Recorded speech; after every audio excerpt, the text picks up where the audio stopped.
I'm Jen, and you're listening to The Shadow Sanctuary, where I dig into the history of haunted locations to try and find a correlation between historical fact and paranormal experience. Is there a reason for the haunting? Why does energy stay? Keep listening to find out more. Welcome to The Shadow Sanctuary. I'm your host, Jen, and tonight I'm going to tell you about Fort Knox Historical Site in Prospect, Maine. Maine is special to me. I have family there, and I hope to be able to one day relocate there. So to be able to do this episode is pretty awesome. So let's get into it. Located in south central Maine along the Penobscot River sits the town of Prospect in Waldo County. The town of Prospect was incorporated in 1794. It was taken from Hancock County and annexed to Waldo County in 1827. During the country's infancy, Maine was repeatedly involved in northeast border disputes with British Canada. Fort Knox was established in 1844 to protect the Penobscot River Valley against a possible future British naval incursion. The fort was designed by Chief Engineer Joseph Totten. The fort was named for General Henry Knox, America's first Secretary of War, who was born in Boston but retired to Thomaston, Maine in 1796. The fort garrisoned its first troops from 1863 to 1866. These troops were mostly volunteers undergoing training before being sent to their active posts and included members of the celebrated 20th Maine. The 20th Maine Infantry Regiment was a volunteer regiment of the United States Union Army during the American Civil War, most famous for its defense of Little Round Top at the Battle of Gettysburg, Pennsylvania, July 1st through 3rd, 1863. Prior to their notable actions at Gettysburg in July of 1863, the regiment was held in reserve at Antietam in September of 1862.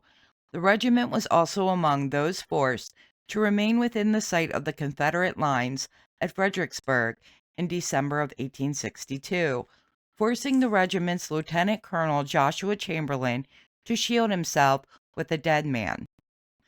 Out of the 1,621 enrolled soldiers assigned to the regiment, 147 were killed in battle or died from wounds. 381 were wounded, 146 died of disease, and 15 ended up in Confederate prisons. Troops were also briefly stationed at Fort Knox during the Spanish-American War in 1898, but never saw military action. So if the fort never saw action, what spirits linger? Leopold Hegyi served as one of the first keepers of the fort in the late 19th century. In July of 1900, a passing ship noticed the fort's flag not flying and sent for a wellness check on the keeper. Leopold was found deathly ill and died July 17th of 1900. He is said to still make his rounds, closing and locking doors.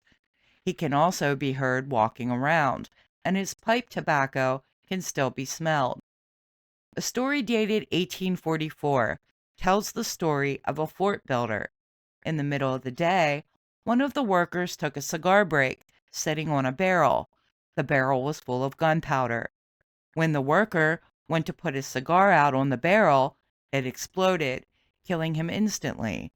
Employees and visitors alike have reported his spirit still lingering about. Many people report smelling cigar smoke. There has also been the sound of low booms reported. Another reported phantom at the fort is that of a little girl. People hear her voice often calling for her mother. Visitors to the fort also report being touched or their hair being pulled when no one else is around to do it. Fort Knox Historical Site is located at 740 Fort Knox Road, Prospect, Maine. They are open from May 1st to October 31st, 9 a.m. to sunset. They offer ghost tours with paranormal investigators. If you pay them a visit, tell them the Shadow Sanctuary podcast sent you. I'll be back in February where I'll be telling you about haunted locations in Texas, California, Minnesota, and Colorado. That's it for today's episode. Thank you so much for listening. Please like, share, and subscribe. Be sure to check us out on Facebook for more information on upcoming episodes. As always, don't let the eerie vibes fade too quickly. Stay haunted, my friends.